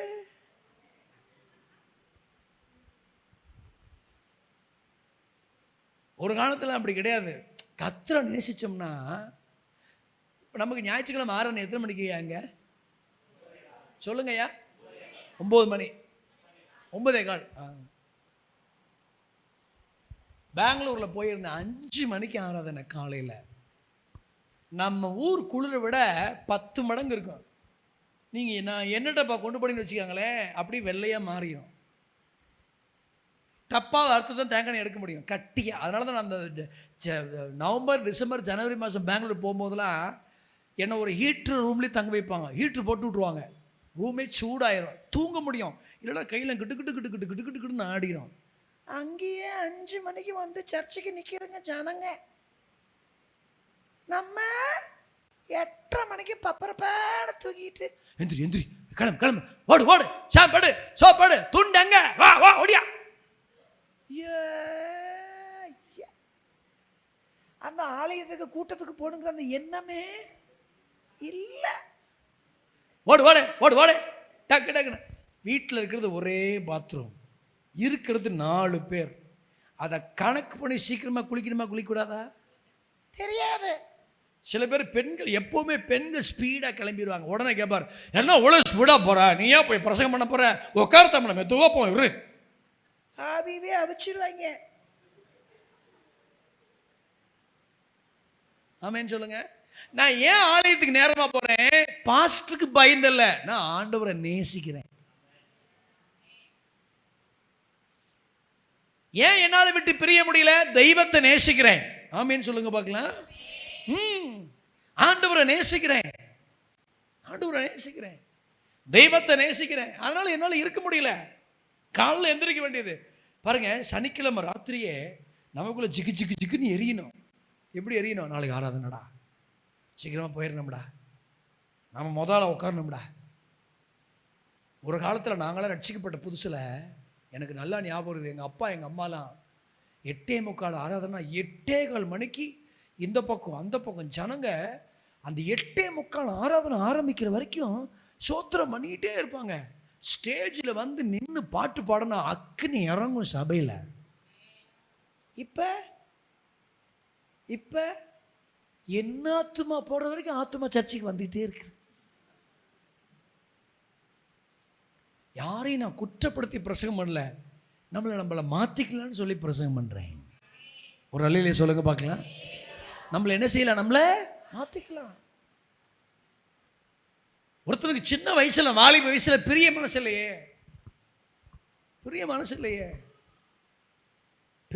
இல்லையே, நான் எப்போவும் நான் சர்ச்சில் இருந்தேன்னா நான் ஜனங்களை பார்க்கக்கூடாது, ஜனங்க தான் என்ன பார்க்கணும். முன்னாடி போய் உட்காந்துருவேன். ஆமேன்னு சொல்லுங்க பார்க்கலாம். நான் 8:30 மணிக்கு சர்ரெல்லாம் கீழே வந்துட்டு இருக்க மாட்டேன் ஆராதனைக்கு. நான் 8 மணிக்கெல்லாம் போய் உட்காந்துருவேன். நான் தான் ஜனங்களை பார்க்கணும், ஜனங்க என்ன பார்க்கக்கூடாது. ஒரு அல்லையிலே சொல்லுங்க பார்க்கலாம். ஏன் தெரியுமா? அதை விட்டு என்னால் பிரியவே. அந்த மாதிரி ஒருத்தன் வாழ்ந்துக்கிட்டு இருக்கிறான். நல்லா கவனிங்க, நான் சொல்கிற சத்தியத்தை. கர்த்தருடைய கண்கள் பூமி எங்கும் உலாவிக்கொண்டே இருக்கும். உதயனூர்லேயும் உலாவும், சூராணத்துலேயும் உலாவும், இளையங்குடியிலையும் உலாவும், சாலை கிராமத்திலையும் உலாவும், பரமக்குடியிலையும் உலாவும், பார்த்திபனூர்லையும் உலாவும், நரிக்குடியிலையும் உலாவும், திருச்சூலிலையும் உலாவும், அருப்புக்கோடிலையும் உலாவும். நான் வந்த வழியே உங்களுக்கு சொல்லிட்டு இந்த ஊரெல்லாம் இருந்து சொல்லிட்டு எல்லாத்தையும். நீங்கள் எங்கேருந்து வரீங்களோ வானத்தின் கீழே அங்கெல்லாம் கர்த்தருடைய கண்கள் என்ன செய்யும்? நல்லா கவனிங்க. ஏன் கர்த்தர் சிலர் ஆசீர்வதிக்கிறாரு? ஏன் ஆண்டவர் பட்சபாதம் உடையவர் கிடையாது. ஏன் சிலர் ஆசீர்வதிக்கிறார்னா, சிலர் அவருடைய இருதயத்தை கவர்ந்து கொண்டு வாழ்கிறார்கள். சொல்லி செய்கிறதை விட சொல்லாமல் செஞ்சால் நமக்கே சில பேர் பிடிக்குமா பிடிக்காதா? என்னம்மா சொல்கிறீங்க? உங்களுக்கு எத்தனை பிள்ளைங்க? பரவாயில்ல, ஆண்டவர் தருவார். 2 பிள்ளைங்க யாராவது வச்சுருக்கீங்களா? 2 பிள்ளைங்களுக்கு இந்த 2 வச்சுருக்கீங்களா? இந்த ஒரு அம்மா இந்த அது சொல்கிறது நான் வாழ்க்கையில் செஞ்ச தப்பு. இப்போ இந்த 2 பிள்ளைங்க இருக்குதுன்னு வச்சுக்காங்க. ஒரு பையன் ஒன்றுமே செய்ய மாட்டேங்கிறான், சும்மா சோம்பேறி கிழவியாக இருக்குது. ஒன்றுத்துக்கும் திங்க தூங்க அப்படியே வாழுது. ஒரு பிள்ளை நல்லா வேலை செய்யுது. அம்மா காய்கறி வெட்டி தட்டுமாம்மா கேட்குது. அம்மா அந்த கிளாஸ் எடுத்து அங்கே போட்டுமா, அம்மா அப்பா அடிக்கிறாராம்மா, யோ ஏன் எங்கள் அப்பா அடிக்கிற சத்தம் போடுது. இப்படி செய்யும்போது 2 நீங்கள் தான் பெற்றீங்க. ஆனால் உங்களையும் அறியாமையே ஒரு பிள்ளை மேலே பாசம் அதிகமாக போகுதா இல்லையா? வரும். நல்ல மனுஷனாக இருந்தால் வரும். அம்மாவா இல்லையா? 2 அந்த அம்மா தான் பெற்றாங்க. ஆனால் ஒரு பிள்ளை செய்கிற வேலையை பார்த்து அந்த அம்மாவுக்கு தன்னை போல. இதுதான் கர்த்தரும். அவர் என்ன தெரியுமா செய்கிறாரு? பூமியெல்லாம் பார்க்குறாரு. இவன் 7 மணி 8 மணிக்கு எந்திரிச்சு ஏமா இருக்கான். அவன் 5 மணிக்கே எந்திரிச்சு ஜெபம் பண்ணுறான். கர்த்தருடைய கண்கள் பார்க்குது. இவன் ஆலயத்துக்கு ஒழுங்காக வரவே மாட்டேங்கிறான். அவன் ஆலயத்துக்கு வந்துக்கிட்டே இருக்கிறான். கொரோனாவில் எங்கள் சபையில் ஒரு வீட்டுக்காரர் இறந்து போயிட்டாருங்க. அந்த பிள்ளை சர்ச்சுக்கு வராதுன்னு சொன்னாங்க. 7 வயசுல விதவி ஆயிட்டா. சர்ச்சுக்கு வராதுன்னு சொன்னாங்க எல்லாரும் தெருவில். ஆனால் கொரோனா லாக்டவுன் முடிஞ்சதுக்கப்புறம் அந்த பிள்ளை தான் முதல்ல வந்து சர்ச்சில் ஆராதிச்சா. நாங்களும் ஆச்சரியப்பட்டோம். அவன் சொல்லுங்க பார்க்கலாம். கர்த்தருடைய கண்கள் மோசையின் பாளையத்தில் உலாவுது. உலாவுனா காலேப்புக்கு மேலே கண்கள் போல, மிரியாமுக்கு மேலே கண்கள் போல, மோசையின் பிள்ளைகளுக்கு மேலே போல. ஆமென் சொல்லுங்க பார்க்கலாம். ஆரோன் மேலே கண் போல. ஏன் ஆரோன் பிள்ளைகள் மேலேயும் கண்கள் போல. ஆனால் ஒரு யோசுவாவின் மீது கண்கள் போகுதுன்னா ஒன்னே ஒன்றுதான், அவன் ஆசரிப்பு கூடாரத்தை விட்டு பிரியாத இருந்தான். நான் சொல்றது நல்லா கவனிங்க. ஒருத்தன் காலையில் 5 மணிக்கு எந்திரிச்சு ஜெபம் பண்ணிட்டு இருக்கிறான். ஒருத்தவங்க 7 மணி வரைக்கும் உறங்குறாங்க. கர்த்தருடைய கண்கள் யாரு மேல இருக்கும்? ஏன் அப்புறம் அவங்களை ஆசீர்வதிக்கிறாரு? ஏன் அவங்களை உயர்த்துறாரு? ஏன் அவங்க மீது கர்த்தருடைய கிருபை இருக்குதுன்னா அவன் பிரியாது இருக்கிறானே. அதனால தான் பார்த்தாரு, மோசே நீ பாட்டுக்கு இஷ்டத்துக்கு கொண்டு போய் யார்ட்டையாவது இந்த ஊழியத்தை கொடுத்துடக்கூடாது. ஒரு ஊழியக்காரர் சொன்னார், பணத்தை யார் நம்பினாலும் ஆண்டவர் தருவாராம், வசதியை கூட யார் நம்பினாலும் தருவாராம், ஊழியத்தையும் ஜனத்தையும் மட்டும் அவரை நேசிக்கிறவனை நம்பித்தான் ஆண்டவர் தருவாராம். இந்த ஜனத்தை ஆண்டவர் நம்பி கொடுத்தது யோசுவா நேசிக்கிற விதத்தை பார்த்து. சரி, இப்போ யோசுவாட்ட போய் ஒரு கேள்வி கேட்டா, என்ன எதிர்பார்த்து ஆண்டவர்கிட்ட நீ பழகுன அப்படின்னு கேட்டால் அவன் சொல்வான், எனக்கு எந்த எதிர்பார்ப்புமே கிடையாது. எனக்கு மோசே செஞ்சுக்கிட்டு இருக்கிற ஊழியம் என் கைக்கு வரணும் எதிர்பார்த்தாரு. நல்லா கவனிங்க, நான் சொல்கிற சத்தியம் உங்கள் இருதயத்தின் ஆழத்தில் பதிஞ்சுன்னா உங்கள் லைஃப் ஸ்டைலே மாறும் இயேசுவின் நாமத்தினாலே. நான் எதையுமே எதிர்பார்க்கல. எதிர்பார்க்காம ஒரு மனுஷன் கர்த்தரை நேசிச்சா அவன் எதிர்பார்க்காத ஒரு பெரிய ஆசீர்வாதங்களை கர்த்தர் நிச்சயம் ஆண்டவர் தருவார். நான் எதிர்பார்க்கவே இல்லை என்ன ஆண்டவர் ஆசீர்வதிப்பாரு, எனக்கு இந்த ஜனக்கூட்டங்களை கொண்டு வந்து ஆண்டவர் தருவார்னு அவர் எதிர்பார்க்காம கர்த்தரை நேசிக்கிறான். எதிர்பார்க்காம கர்த்தருக்கு செய்கிறான். எதிர்பார்க்காம ஆசீர்வாதம் கொடுத்துல உட்கார்ந்து இருக்கிறான். எதிர்பார்க்காம கர்த்தரை நேசிச்சான். அவன் எதிர்பார்க்காத ஒரு உன்னதமான ஆசீர்வாதம் வந்துச்சு.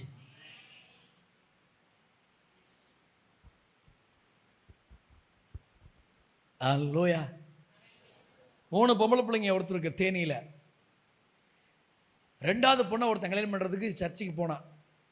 போனோடனே கேட்டான், இந்த பில்டிங்லாம் யார் பேரில் இருக்கு மாமா? பொண்ணையே பார்க்கல. அந்த வீடு கட்டிருக்க அது யார் பேரில் இருக்கு?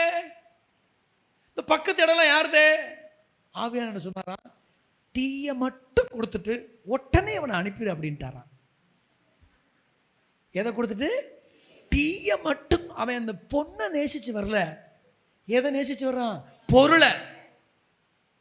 70 அடி நீளம் சர்ச்சு, 40 அடி அகலம், ஃபுல்ல மொசைக்கல், வீடு பங்களா மாதிரி இருக்குது, பக்கத்தில் இடம் இருக்குது. எதைத்தமா என்னன்னா, எப்படினாலும் பொம்பளை பிள்ளை நம்ம கட்டிட்டோம்னா அந்த சொத்தெல்லாம் நமக்கு தானே அப்படின்னு நினச்சிட்டு நிறைய பேர் இருக்காங்க. நான் பைபிள் காலேஜில் படிக்கும்போது கூட வட்ட மேசையில் உட்காந்து பேசணும். என்ன தெரியுமா பேசணும்? எப்படிடா கல்யாணம் முடிக்க போகிறேன்னு கேட்டான் ஒருத்தன்.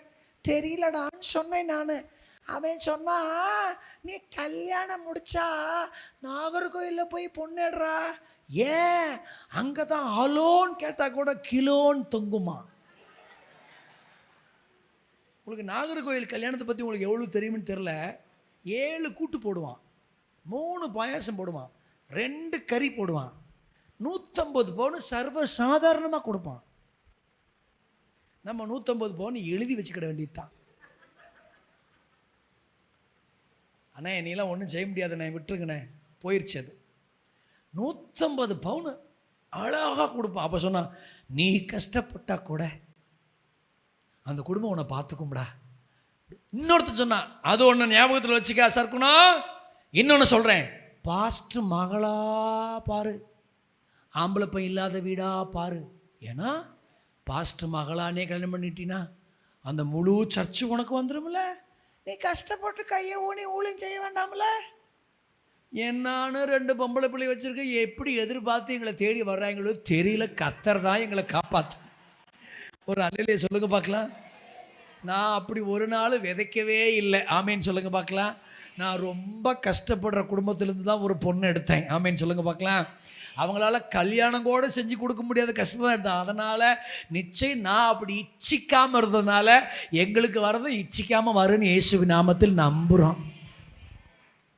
ஆமேன்னு சொல்லுங்க பார்க்கலாம். கர்த்தருடைய கண்கள் பார்த்துக்கிட்டே இருக்குதா இல்லையா? ஆசரிப்பு கூடத்துக்கு வராதவனையும் பார்க்குதே, ஆசரிப்பு கூடத்துக்கு வந்தவனையும். ஏன் சிலரை கர்த்தர் ஆசீர்வதிக்கிறார்? ஏன் சிலருக்கு சில வாசல்கள் சீக்கிரம் திறக்கப்படுது? ஏன் சிலருக்கு வாழ்க்கைகள் கட்டப்படுகிறது? ஏன் சிலருக்கு பாதைகள் லகுவாக இருக்குதுன்னா ஒன்றே ஒன்று தான், அவர்கள் தேவனை சந்திக்கிறவர்கள். அதனாலதான் யோபு 22:26 யோபு எழுதுற, அவரோடு பழகி சமாதானமாக இரு, அதனால உனக்கு நன்மை வரும். சில பேர் பாருங்க, என்ன கஷ்டப்பட்டாலும் அந்த அதிகால ஜெபத்தை விடவே மாட்டாங்க. போய் ஒரு 10 பாட்டியாவது வந்துடுவாங்களே தவிர அந்த ஜெபத்தை விடவே மாட்டாங்க. ஆமென் சொல்லுங்க பார்க்கலாம். கமதிக்கு ஒரு கல்யாணம் நடந்துச்சு, நிச்சயதார்த்தம், மறுநாள் கல்யாணம். ஒரு குடும்பம் திரும்பி விருதுநகருக்கு போயிடுச்சு, நைட்டோட நைட்டா. நைட்டு இல்லை அது சொல்லுதுங்க, அந்த அம்மா வீட்டுக்கார காரில் போகுதுங்க, நாங்கள் டெய்லியும் காலையில் எழுந்திரிச்சு 5 to 7 ஜெபம் பண்ணுவோம். இந்த கல்யாண கும்பலில் மாட்டிக்கிட்டா ஜெபம் பண்ணாதுங்க, அந்த புறணி இந்த புறணி பேசி இருதயத்தை காயப்படுத்தி கசக்கிருங்க, பெட்ரோல் செலவானாலும் பரவாயில்ல, நாங்கள் போயிடுறோம். நைட்டோட கிளம்பி போயிடுச்சுங்க. போயிட்டு மறாவது நாள் காலையில் கல்யாணத்துக்கு 10 மணிக்கு வந்து நிற்கிதுங்க. ஆவியின் ஒருமையை காத்துக்கொள்ள ஜாக்கிரதையா இருங்கள்னு பைபிள் வசனம் சொல்லுது. அதுதான் இது. ஆமேன்னு சொல்லுங்க பார்க்கலாம். ஆவியின் வரும். இங்கே நல்லா வசனத்தை கேட்டுட்டு அங்கே போய் கிளவி மாதிரி எங்கேயாவது உட்காந்து புறணி பேச, அவன் கூட்டி ஓடி போயிட்டான், இவன் கூட்டு போய், உனக்கு தெரியாதா அவன் ஓடிட்டா, உனக்கு தெரியாதா இவன் ஓடிட்டா, இதெல்லாம் பேசிக்கிட்டு தான் எப்படி உனக்கு அபிஷேகம் தங்கம்? உங்ககிட்ட யாராவது ஒருத்தன் வந்து பழகுறாங்கன்னா நன்மைக்காக வந்து பழகணும். புறணி பேசுறதுக்காக யாராவது வந்து புறணை வெட்டு, அந்த ஃப்ரெண்ட்ஷிப்பை வெட்டுங்கிற, அறுவை எடுத்து வெட்டிடாத, அந்த ஃப்ரெண்ட்ஷிப்பை வெட்டு. ஆமீன் சொல்லுங்க. ஆண்டவரோட பழகுமா. கர்த்தருடைய கண்கள் வானத்தில் இருந்தாலும் தேவனோடு பழகுறவரோட தேடிக்கிட்டே இருக்குதா இல்லையா? ஆமீன் சொல்லுங்க பார்க்கலாம். தேடுதா இல்லையா? இப்போ பாருங்க, பாஸ்டர் மோகன் சென்னையில் இருக்கிறாரு. ஒரே நேரத்தில் 25,000 பேர் உட்கார மாதிரி சர்ச்சை கட்டிட்டாங்க. ஒரே நேரத்தில் கண்கொள்ளா காட்சியில் அது. இப்போ நான் சாத்தூர் பாஸ்டர்ஸ் மீட்டிங் பேச போயிருந்தேன். அங்கே ஒரு ஏஜி பாஸ்டர் வந்திருந்தார். ஏன்ட்ட சொன்னார், பாஸ்டர் ஒரு காலத்தில் 50 ரூபாய்க்கு வழி இல்லாத இருந்தார். எவ்வளோக்கு? 50 ரூபாய்க்கு. இப்போ இந்த சர்ச்சு கட்டுறதுக்கு இடம் மட்டும் 80 ஏக்கர். 50 ரூபாய்க்கு இடம் இல்லாமல் இருந்தார். ஆனால் அந்த ஒரு மனுஷன் எதுக்கு நேரம் செலவழிக்கிறாரோ இல்லையோ, மனைவி பிள்ளைகளோட நேரம் செலவழிக்கிறாரோ இல்லையோ, விசுவாசிகளோட நேரம் செலவழிக்கிறாரோ இல்லையோ, அன்னையிலேருந்து இன்னைக்கு வரைக்கும் அந்த ஜப நேரத்தையோ கர்த்தரோட பழகுற நேரத்தையோ அவர் மாற்றிக்கவே இல்லை. அதனால தான் கர்த்தர் அவர் இந்த அளவுக்கு உயர்ந்து ஆசீர்வாதமாக வச்சிருக்கிறார். கர்த்தருடைய கண்கள் பார்க்குமா பார்க்காதா? என்னையும் பார்த்துருக்கு. திரும்பி பாருங்க, தேவனோடு பழகி இருக்கமா இந்த வருஷத்தில் திரும்பி பாருங்க. ஆண்டவரோட நீ பழகுனா மன்னிப்புகள் இன்னைக்கு ஜீவனை தந்து, சுகத்தை தந்து, சாப்பாட்டை தந்து, எத்தனையோ பேர் ஆக்சிடெண்ட்டில், வியாதியில், கேன்சரில், கிட்னி ஃபெயிலியரில், கல்லீரலில், விபத்தில், தூக்குமாட்டி எத்தனையோ பேர் செத்து போயிருக்க இந்த உலகத்தில் உனக்கு கர்த்தர் ஜீவனையும் சுவாசத்தையும் கொடுத்து இந்த வருஷம் வரைக்கும் நம்மளை கொண்டு வந்திருக்கிறாரே. நீ எதுக்கு தெரியுமா ஆயுஷ் நாட்களை தேவன் தந்திருக்கிறாரு? கொஞ்சம் தேவனோடு பழகணுங்கிறதுக்காக தான். ஆண்டவரோட பழகுறமே பாவம் செய்ய வாய்ப்பு வந்தால் கூட பாவம் செய்ய யோசிப்பானே தவிர பாவம் செய்ய அவனுக்கு மனசு வரவே. தேவ பழக்கம் பாவ பழக்கத்தை தடுத்து விடும். அல்லேலே சொல்லுங்க, ஆமேன் சொல்லுங்க. சொல்லுங்க பக்கத்தில், ஆண்டவரோட பழகு. இயேசு ரத்தம் ஜெயம். அதையும் சொல்லிட்டீங்களா? சொல்கிறேன், நல்லதுதான். இயேசு ரத்தம் சொல்ல சொல்ல சொல்ல பிசாசுகள் வராது. அல்லேலூயா. சரி, இன்னும் ஒரே ஒரு காரியத்தை சொல்லி நம்ம முடிச்சிடலாம். 3 வசனம் வாசிங்க. யாத்ராகமத்தின் புஸ்தகம் 17ஆம் அதிகாரம் 8, 9, 10. ஸ்கிரீன் போடுங்க ஐயா. அமலேக்கியர் வந்து ரெவிதீமிலே இஸ்ரவேலரோட யுத்தம். அடுத்து படிங்க 3 வசனம் படிங்க. 9, 10. அப்பொழுது மோசே யோசுவாவை நோக்கி, நீ நமக்காக மனிதரை தெரிந்து கொண்டு புறப்பட்டு அமலேக்கியரோட யுத்தம் பண்ணு. நாளைக்கு நான் மலை உச்சியில் வந்து தேவனுடைய கோலை என் கையில் பிடித்து கொண்டு நிற்பேன் என்றார். 10 படிங்கம்மா. யோசுவா தனக்கு மோசே சொன்னபடியே செய்து அமலேக்கோடே யுத்தம் பண்ணினான். மோசேயும் ஆரோனும் ஊர் என்பவனும் மலை உச்சியில் ஏறினார்கள். நல்லா கவனிங்க இந்த வசனத்தை. ஒன்று நீங்கள் கவலைப்பட, நான் உங்களுக்கு புரிய வைக்கிறேன் வசனத்தை. 3 வசனம் என்ன சொல்றாரு மோசே? நீ நமக்காக மனிதரை தெரிந்து கொண்டு போய் அமலேக்கோடு யுத்தம் பண்ணு, சண்டை போடுன்னு தான் சொல்றாரு.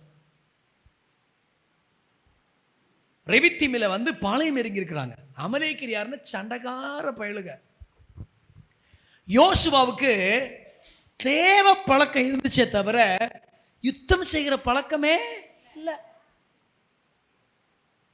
பழக்கம் இல்லாத ஒன்று செய்ய சொன்னா நமக்கு வருமா ஐயா? சத்தியமா வர. சத்தியமா சில பேருக்கு மைக்கை பிடிக்கிறதுக்கு பழக்கமே இருக்காது, பழகியிருக்க மாட்டாங்க. புது வருஷத்தில் சாட்சி சொல்ல கேட்டிருக்கீங்களா? ஆண்டவராகிய இயேசு கிறிஸ்துவின் நாமத்தில் இந்த புது வருஷத்துக்கு மைக்கு எங்கே இருக்கு, நீ எங்கே இருக்க அப்படின்னா அவங்களுக்கு மைக்கு பிடிச்சியே. சில பேருக்கு கர்த்தருடைய பரிசுத்த நாமத்துக்கு ஸ்தோத்திரம் உண்டாவதாக. என்னன்னு கேட்டிங்கன்னா, நாங்கள் போன வாரம் வயிற்றுவலியால் துடிச்சிட்டே இருந்தோமா, திடீர்னு பாசத்தை ஜெபம் பண்ணாரு. ஏன்னா மைக் இன்னும் சில பேர் ஆண்டவருடைய பரிசுத்த நாமத்துக்கு தொண்டைக்குள்ள கொண்டு வச்சுக்குவாங்க. கர்த்தருடைய பரிசுத்த நாமத்துக்கு ஸ்தோத்திரம். ஏன்னா அவங்களுக்கு என்னன்னா அவங்கள சொல்லி குறை சொல்லி பழக்கம் நல்லா சமையல் பண்ணி பழக்கம் இருந்தால் சமையல் எப்படி இருக்கும்? ரொம்ப அழகாக இருக்கும். பழக்கம் இல்லாத ஒரு ஆள் சமைச்சா, நான் காலையில் சொன்ன மாதிரி தான், இதை நீ புசிக்கும் நாளிலே சாகவே சாவாய். பொண்ணு பார்க்க போனாங்க ஒரு பாஸ்டர். பொண்ணு சமைக்குமாமா, உங்கள் பொண்ணுக்கு என்ன தெரியும்? நல்லா சுடு தண்ணி போடுவா பாஸ்டர். அவர் சொன்னார், அந்த தண்ணி அந்த பிள்ளை மேலே ஊற்றி விடுமா. வயசு 22 வயசு ஆச்சு, என்ன போட தெரியுமா? சுடு தண்ணி. எம்பிபிஎஸ் படித்தாலும் பிஹெச்டி படித்தாலும் என்ன படிக்கணும்?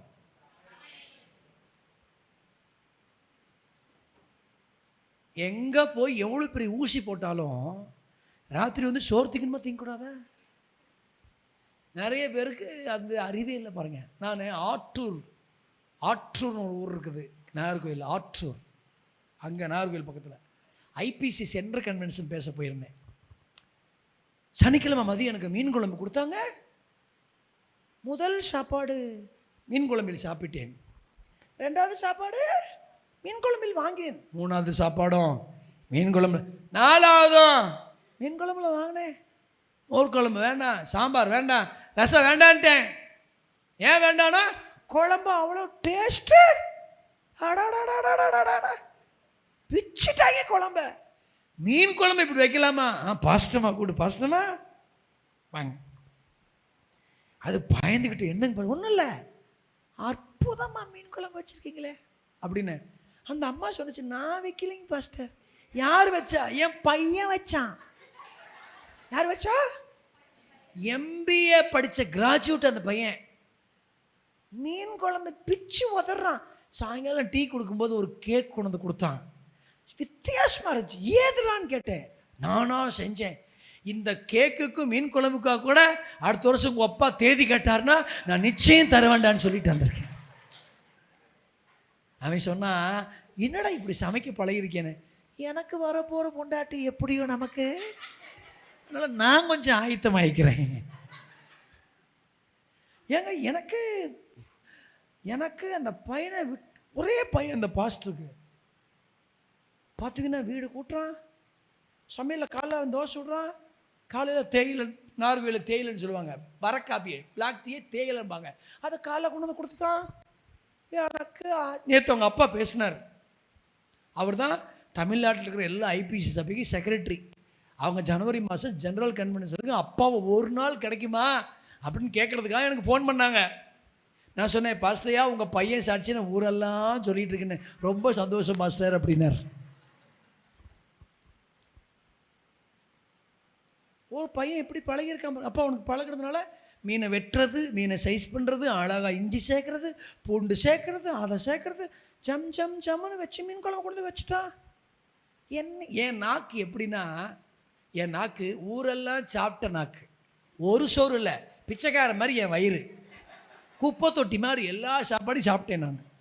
ஆமேன்னு சொல்லுங்க பார்க்கலாம். அதனால் எனக்கு பெரிய ஆச்சரியமாக இருந்துச்சு. பழகியிருக்கான். இப்போ பழக்கமில்லாத யுத்தத்துக்கு போய் யுத்தம் பண்ணுறான்னா, அமலேக்கியர் எடுத்து எரிகிற அம்பு என் மேலே பட்டுருமே. அவன் யுத்த வீரனாச்சே, எனக்கு யுத்தமே இல்லையே. வண்டி ஓட்ட தெரியாதுன்ட்டு ஒரு வண்டியை கொடுத்து பாருங்க. போன வாரத்துக்கு முந்தின ஒரு சாஹிப் அந்த பாஸ்டருக்கு வண்டி ஓடுறதில்ல, முதல் கீரை போட்டு அழுத்தினா பிறகு நாமளும் அங்கிட்டு போயிட்டான். நான் நினச்சி இவர் நம்மளை கொண்டு போய் சேர்த்துருவாரான்னு தெரியலையே.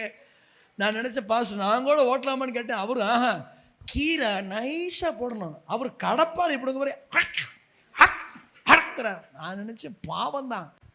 ஏன்னா அவரை சொல்லி தப்பு இல்லை, பழக்கம் சொல்லுங்க, பழக்கம். சில பேருக்கு கைத்தட்டி பழக்கம் இருக்காது. பார்த்துருக்கீங்களா? சிலர் கைத்தட்டதெல்லாம் அது பாடு தட்டிட்டு இருக்கோம். ஒன்றும் கைத்தட்டவே, ஏன்னா கைத்தட்டி பழக்கமே.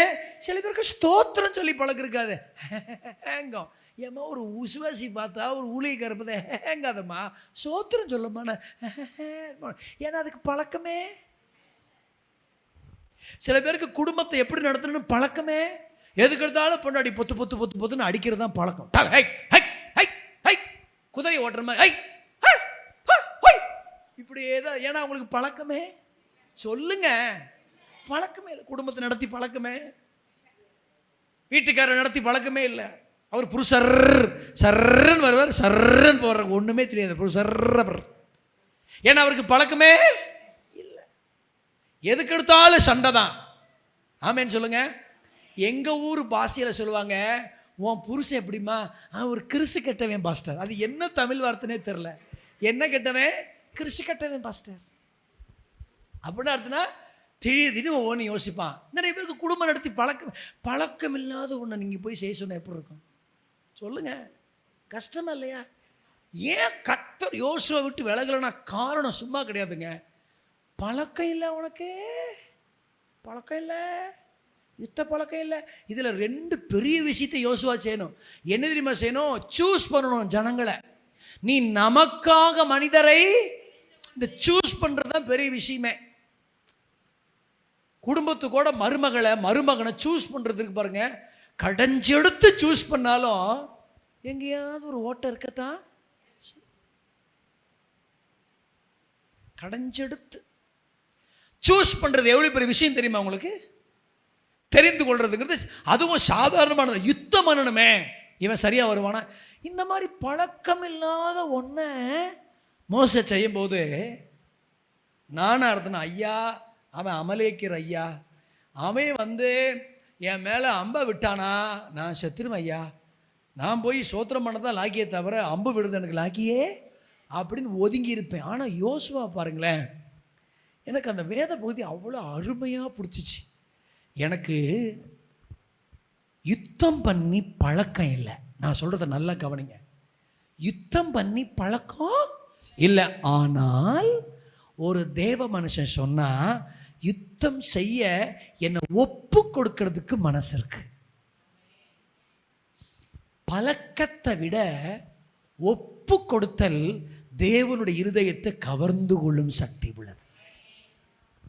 உங்களுக்கு தெரியுமா, பைபிளில் யாரெல்லாம் ஒப்பு கொடுத்துருக்குறாங்களோ அவங்க எல்லாத்தையுமே கர்த்தர் சரித்திரமாக வச்சிருப்பார். உங்களுக்கு கூட அப்படி தான். எனக்கு பைபிள் படிக்க தெரியல, பரவாயில்ல, சர்ச்சுக்கு வர உங்களை ஒப்பு கொடுத்துருக்கீங்களே, அதனாலேயே கர்த்தர் உங்களை ஆசீர்வதிப்பார். எனக்கு இது எதுவுமே நான் இன்றைக்கி சொல்லிட்டு போகிறேன், பழக்கம் இல்லை என்பதற்காக ஒதுங்காதீங்க, ஒப்பு கொடுங்க. சுவிசேஷம் சொல்லி பழக்கம் இல்லைன்னு ஒதுங்காதீங்க, ஒப்பு கொடுங்க. ஆத்துமாக்களை ஆதாயம் பண்ணி பழக்கம் இல்லைன்னு ஒதுங்காதீங்க, ஒப்பு கொடுங்க. ஆமீன் சொல்லுங்க பார்க்கலாம். எதுலெல்லாம் சில பேர் என்ன சொன்னாலும் ஒதுங்கிரும். யார் ஒதுங்குவாங்க? செத்த மீன் என்ன செய்யும்? ரொம்ப சிம்பிள். செத்து போனவன் ஒதுங்கிடுவான். ஆவியில் செத்தவன், சிந்தையில் செத்தவன், ஊழியத்தை குறித்து கரிசனை இல்லாதவன், எதனாலும் சரி செத்தவன் என்ன செஞ்சிருவான்? செத்த மீனும் கதை ஒடுங்கும், செத்த மனுஷனும் ஒதுங்கிடுவான். உங்களுக்குள்ள ஆவிய நிறைய செத்து கிடந்தீங்கன்னா என்ன செஞ்சாலும் ஒதுங்கிடுவான். சர்ச்சில் சாப்பாடு போடுறான், பாத்திரத்தெல்லாம் கழுவி வச்சிருங்க, ஐயோ என்னாச்சு, இப்போ நம்ம ஒதுங்கிட்டோம். ஐயோ நம்மளை கழுவ சொல்லிடுவாங்க, நம்ம திங்கத்தான் செய்வோம், கழுவ மாட்டோம், ஒதுங்கிடுவான். அவங்கள போய் பாருங்க, ஐயோ நமக்கா. சில பேர் சர்ச்சு முடிஞ்சோன்னா போகிற ஸ்பீடை பார்த்து, நம்ம சர்ச்சில் அப்படி இல்லை, நெல்லிக்காய் மூட்டை மாதிரி போவாங்க. இந்த நெல்லிக்காய் மூட்டையை பார்த்துருக்கீங்களா? ஒரு நெல்லிக்காய் மூட்டை கொண்டு வந்து அவுத்து இங்கே விட்டால் எங்கேயுமே இன்றைக்கி அது போயிட்டே இருக்கும். எல்லாம் ஒதுங்கிக்குவாங்க. நானா ஆஹா, ஜபமா ஆஹா, உபவாசமா ஆஹா, பணிவிடையா ஆஹா, இதுக்கு கொடுக்கணுமா நானா, நானும் எம்பட்டு தேவையில் இருப்பேன், பாஸ்டர் ஏதாவது தருவாருன்னு பார்த்து என்கிட்ட கேட்டுக்கிட்டு இருக்காரு. நாங்கள் என்ன திமுக அரசாங்கம் அவங்களுக்கு ஏதாவது கொடுக்கறதுக்கு? ஏதாவது தருவான்னு பார்த்து எங்ககிட்ட கேட்டு. சபைக்கு வருகிற ஒவ்வொரு விசுவாச பிள்ளைகளும் கடன் வாங்கியல்ல, மன்ற குழுவில் எடுத்தல்ல, அவர்கள் சம்பாதிக்கிற சம்பாத்தியத்தில் ஒழுங்காய் கர்த்தருக்கு தந்தாலே சபையின் தேவைகள் அவ்வளவும் பூர்த்தி செய்யப்படும். ஒரு ஆமீன் வரல, என்னன்னு தெரில. கடன் வாங்கி இல்லை, சொத்தை வித்து இல்லை, நகையை கழட்டி இல்லை, நீங்கள் சம்பாதிக்கிற சம்பாத்தியத்திலேயே ஒழுங்கா கர்த்தருக்கு தந்தாலே போதும். ஆமீன் சொல்லுங்க பார்க்கலாம். சில பேர் பல விஷயத்துக்கு ஒதுங்கிடுறாங்க. ஒரு சர்ச்சில் ஒரு பிரச்சனை, ஒதுங்கிடுறோம், அவங்க பார்த்துக்குவாங்க, அவங்க பார்த்துக்குவாங்க, ஒதுங்க, அவங்க பார்த்துக்குவாங்க. அப்படித்தான் எல்லாரும் ஒதுங்கினார்கள். ஆனா யோசுவா, இது எனக்கு பழக்கம் இல்லை இந்த யுத்தம், ஆனா நான் ஒப்பு கொடுக்குறேன்னு ஒப்பு கொடுத்தான். ஏம்மா ஏன் தெரியுமா? கர்த்தருடைய கண்கள் யோசுவா பக்கம் திரும்பிச்சு. பழக்கமில்லாத யுத்தத்திற்கு தன்னை ஒப்பு கொடுத்ததின் விளைவு. ஆண்டவருக்கு பழக்கப்பட்டவன் தேவையில்லை, ஒப்பு கொடுக்கிறவன் தேவை. ஒப்பு கொடுத்த ஒருத்தனை கர்த்தர் பழக்குவிப்பார். ஆமென். என் கைகளை போருக்கும் என் விரல்களை யுத்தத்திற்கும் படிப்பிக்கிற என் கண்மலையாகிய கர்த்தருக்கு என்னை படிப்பிக்கிறவர், யுத்தத்திற்கு என்னை பழக்குவிக்கிறவர், படிப்பிக்கிறவர், என்ன அவர் படிப்பிப்பார், என்னை அவர் பழக்க வைப்பார். நான் ஒன்று அவருடைய பரிபூர்ண சித்தம் செய்வதற்கு நான் ஒப்பு கொடுத்த அதுவே போதும். இந்த வருஷத்தின் கடைசியில் நீங்கள் திரும்பி பாருங்கள் உங்கள் அர்ப்பணிப்பின் வாழ்க்கையை. நீங்கள் திரும்பி பாருங்கள் அர்ப்பணிப்பின் வாழ்க்கையை. ஒருத்தன் பழக்கமில்லாத யுத்தத்திற்கு தன்னை ஒப்பு கொடுத்து வாழ்கிறான். அம்மா முதல்ல நீங்கள் ஒப்பு கொடுக்கணும். நான் ஒரு திருச்சபைக்கு ஒழுங்காக வருவேன், ஒப்பு கொடுக்கணும். முடிஞ்ச அளவுக்கு எல்லா கூட்டத்திலையும் பங்கெடுப்பேன், ஒப்பு கொடுக்கணும். இந்து கோயில்களுக்கோ இஸ்லாமிய கோயில்களுக்கோ ஆர்சி கோயில்களுக்கோ இவ்வளவு கூட்டங்கள் கிடையவே கிடையாது. ஆனால் ஒரு பெந்தைக்கோஸ்தே திருச்சபைக்கு இவ்வளவு கூட்டங்கள் இருக்குது. ஏன்? என்னைக்காவது யோசிச்சிருக்கீங்களா? நீங்கள் போய் பாருங்கள், இந்துக்கள் கோயிலுக்கு ஸ்பெஷல் பூசாரிலாம் யாரும் வரமாட்டார், இருக்கிற பூசாரி தான். நமக வருக வாழைப்பழத்தை வைக்க அப்படியே போக, அவ்வளோதான். ஆர்சிகள் அப்படித்தான். பூசை பண்ணுவோம், அருள் நிறைந்த மாதிரியே எங்களுக்காக வேண்டிக் கொள்ளும். உனக்காக நான் வேண்டிக்கிட்டே இருந்தேன், நீ எப்படி உனக்காக வேண்டுவே அப்படின்னு ஒருத்தன் கேட்கவே மாட்டான். வேண்டிக் கொள்கிறோம், ஆமே நீ போமேன் போயிட்டான். ஆனால் ஒரு பெந்தேகோஸ்து திருச்சபைக்கு நம்ம சர்ச்சில் எப்பப்பெல்லாம் கூட நடக்குது? ஒரு வருஷத்தில் மாதத்தில் முதல் சனி உபவாச கூட்டம், அப்புறம் ஞாயிற்றுக்கிழமை ஆராதனை, வாக்குத்தத்த ஆராதனை, உபவாச ஸ்பெஷல் மீட்டிங்கு, அப்புறம் திரும்பி பாருங்கள் பைபிள் ஸ்டடி எல்லாம் இருக்குதா இல்லையா? அம்மா வாரத்துக்கு ஒரு கூட்டம், அம்மா பெண்கள் எல்லாம் நடக்குதா இல்லையா? இது போக வீட்டு ஜெபம் நடக்குதா இல்லையா? ஏன் இவ்வளவு கூட்டம் நடக்குது? அடே அப்பா, நினைச்சாலே தலை சுத்திரும் போல தெரியுது. களியக்காவலிக்கு கூட்டத்துக்கு போயிருந்தேன். அந்த பாஸ்டர் எனக்கு நோட்டீஸ் அனுப்பியிருந்தார். 2 நாள் தேதி வாங்கினார். நான் சொன்னேன் செவ்வாய் புதன் தான், பரவாயில்ல வாங்கிட்டார். எனக்கு நோட்டீஸ் அனுப்பினார். 100 நாட்கள் கூட்டமா. எத்தனை நாட்கள் கூட்டம்? காலையிலேயும் ஜனங்க வருது, சாயங்காலம் வருது. 50 பிரசிங்கரில் 49 பிரசிங்கர் கேரளாக்காரன், நான் ஒருத்தன் தான் தமிழ்நாட்டுக்காரன். எதுக்கு கூப்பிட்டாயின்னு தெரியல தமிழ்நாட்டுக்காரன். ஜூம் பண்ணி பார்த்தா தான் தெரியுது நான் இருக்கிறேன்னு. 50 பேர் போட்டால் எப்படி இருக்கும்? ஜூம் பண்ணி பார்க்குறேன், நம்ம இருக்கிறோம்டா. அப்போ நான் போய் இறங்கும்போது கேட்டேன், இது எத்தனாவது நாள்னு கேட்டேன். இன்னைக்கு 94வது நாள். 93 நாளும் ஜனங்க வந்தாங்களா? வர்றாங்க பாஸ்டர். காலையில் வீட்டில் இருக்கிறவர்கள், சாயங்காலம் வேலைக்கு போகிறவங்க, காலையிலே இப்போ 100 நாள் கூட்டம்னா காலை மாலைனா எத்தனை நேரம் சர்ச்சைக்கு வரணும்? 200 நேரம். 100 நாள் கூட்டம், காலை மாலை கூட்டம், 200 நேரம் வரணும். யோசிங்க, ஒரு நாளைக்கு ஒரு துணி போட்டாலே 100 நாளைக்கு எத்தனை ட்ரெஸ் ஆச்சு? 100 ட்ரெஸ்ஸு. ஒரு குடும்பத்துக்கு 4 பேர் வந்தால் 400 ட்ரெஸ்ஸு. எவன் துவைப்பான்? 100 நாள் வந்தால் பெட்ரோல் எவ்வளோச்சு? அதெல்லாம் ஜனங்க நினைக்கவே இல்லை. அவங்களுக்கு தேவை ஆண்டவரை தேடி போயிட்டே இருக்கணும். ஏன் தெரியுமா இவ்வளோ பெந்தேகோஸ்தில் கூட்டம்? நம்ம இன்னும் கர்த்தருக்குள்ள வளரவும் வேண்டி இருக்குது, பழகவும் வேண்டி இருக்குது என்பதற்காக. சத்தியம் புரியுதா சார்? பழகணும்ல, அதுக்கு தான் இவ்வளோ கூட்டம், இவ்வளோ ஜெபம். சும்மா எங்களுக்கு வேலை இல்லாமல் கூட்டம் கிடையாது. பாஸ்டருக்கு வேலை கிடையாது, அவர் கூட்டம் நடத்துறது தான் வேலை கிடையாது. பழக்கணும் இல்லை, இன்னும் கர்த்தருக்குள்ள பழகணும், வளரணும் இல்லை, அதுக்கு தான் இவ்வளவு கூட்டங்கள். ஒரு அல்லேலூயா சொல்லுங்க பார்க்கலாம். இன்னைக்கு ஆண்டவர் சொல்றார் உங்களுக்கு அதான் வார்த்தை, வழக்கம் இல்லைன்னு ஒழுங்காதீங்க, ஒப்பு கொடுங்க. ஒப்பு கொடுத்து பாருங்களேன். ஒப்பு கொடுத்த ஒரு ஈசாக்க ஆபிரகாம் இழக்கவே இல்லை. ஒப்பு கொடுத்த ஒரு ரூத்தை ஆண்டவர் மறக்கவே இல்லை. ஆமேன்னு சொல்லுங்க பார்க்கலாம். ஒப்பு கொடுத்த ஒரு இயேசுநாதரை பிதா உயிரோடு எழுப்பிட்டார். ஆமாவா இல்லையா? அதனால தான் உங்களுக்கு ஆரம்பத்தில் சொன்னேன், எதெல்லாம் பைபிளில் ஒப்பு கொடுத்துருக்கோ அதெல்லாம் சரித்திரமாக மாறி இருக்கு. ஒப்பு கொடுங்க. உங்களை கழுத்தை ஒப்பு கொடுத்தார்கள் ஆக்கில்லாவும் பிரிஸ்கில்லாவும். ஒரு சபைக்காக தன்னை ஒப்பு கொடுத்தால் பெபேயால், ரோமர் 16:1 படிக்கிறோம். ஆமென் சொல்லுங்க பார்க்கலாம். எபிரேயர் 11:12 போய் படிச்சு பாருங்க.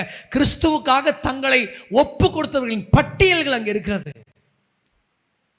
வியாதி வந்தோன்னா விட்டுட்டு போகிறது, சுகம் இல்லைன்னா விட்டுட்டு போகிறது, ஜெபம் கேட்கப்படலாம் விட்டுட்டு போகிறது, குடும்பத்தில் பிரச்சனை விட்டுட்டு போகிறவங்க கிடையாது, ஒப்பு கொடுக்கிறவர்கள் கர்த்தருக்கு தேவை. கொஞ்ச நாள் வந்தேன், ஒன்றும் நடக்கலை, அதனால் போகிறேன், அவ்வளோதான், போதும் போதும் அங்கேயே போய் உக்காந்துக்குவான் அப்படிங்கிறது கிடையாது. ஒப்பு கொடுத்தவன் பின்வாங்கவே மாட்டான். சத்தமலையிலே சொல்லுங்க பார்க்கலாம். அப்ப திரும்பி பாருங்கள் ஒரு யோசுவாவை, தேவ பழக்கம் உள்ளவன். திரும்பி பாருங்கள் அந்த யோசுவாவை, பழக்கமில்லாத யுத்தத்திற்கு தன்னை ஒப்பு கொடுத்தவன். அவனை வச்சுதான் கர்த்தர் மகா பெரிய காரியங்களை செய்தார். நாளை மாலையும் சந்திப்போம். நாளை காலை இன்னொரு செய்தியை சிந்திப்போம். தேவன் நாளை காலை மாலை கூட்டங்களை ஆசீர்வதிப்பார். இயன்ற அளவுக்கு வாருங்கள், நேரத்தோடு வாருங்கள், ஜெபத்தோடு வாருங்கள். மழை வந்தாலும் ஆமென், மழையை குறை சொல்லாதிருங்கள். இப்போ பெய்கிற மழை தான் எதிர்காலத்தில் வெயில் காலத்தில் நமக்கு தாங்கும் சக்தி. ஆமென். அதனால் கர்த்தர் உங்களை எல்லாரையும் ஆண்டவர் ஆசீர்வதிப்பாராக. சபையில் யோசுவாக்களை கர்த்தர் எழுப்புவாராக.